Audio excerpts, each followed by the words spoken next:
கல்யாணம் பண்ண போறோம் அப்படின்னு பார்த்தீங்கன்னா, அதற்கு வந்து நமக்கு ஒரு ஒரு வேலையா இருக்கட்டும், லைக் அந்த பெண்ணையும், அந்த ஆணையும் பார்க்கக்கூடிய ஒரு விஷயமா இருக்கட்டும், 2 குடும்பத்தாரை பார்க்கக்கூடிய ஒரு விஷயமா இருக்கட்டும், அவங்களுக்கான சில தேவைகளை அனுசரிச்சு போகக்கூடிய ஒரு விஷயமா இருக்கட்டும், ரெகுலரா வேலைக்கு போகக்கூடிய ஒரு விஷயமா இருக்கட்டும், அண்ட் ஹவுஸ் ஹோல்டு சோர்ஸ்ன்னு சொல்லக்கூடிய வீட்டு வேலைகள் ஒரு விஷயமா இருக்கட்டும், எப்போ குழந்தை பெத்துக்க போறோம்ன்ற ஒரு விஷயமா இருக்கட்டும். இதெல்லாம் முதிர்ச்சியா பேசியிருந்தாங்க அல்லது பேசியிருந்தோம் அப்படின்னு பார்த்தீங்கன்னா, அந்த வாழ்க்கை ரொம்ப அழகா அடுத்தடுத்த கட்டத்துக்கு நோக்கி போகும்.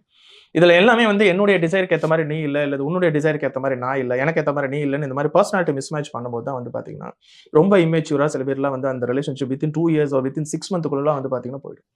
இப்ப அதுவும் இப்ப ரீசென்ட்டாலாம் வந்து பார்த்தீங்கன்னா, என்னுடைய ஃபிரெண்ட்ஸ் சர்க்கிள்ல நீ வரக்கூடாது.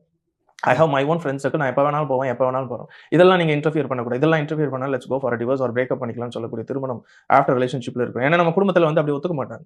ஏன்னா இந்த இடத்துல என்னடா ஒரு பொண்ணு வந்து ஒரு பையன் வந்து ஒரு 12 மணிக்கு விடிய காலையில வராங்கன்றது யாருமே அத அக்செப்ட் பண்ண மாட்டாங்க.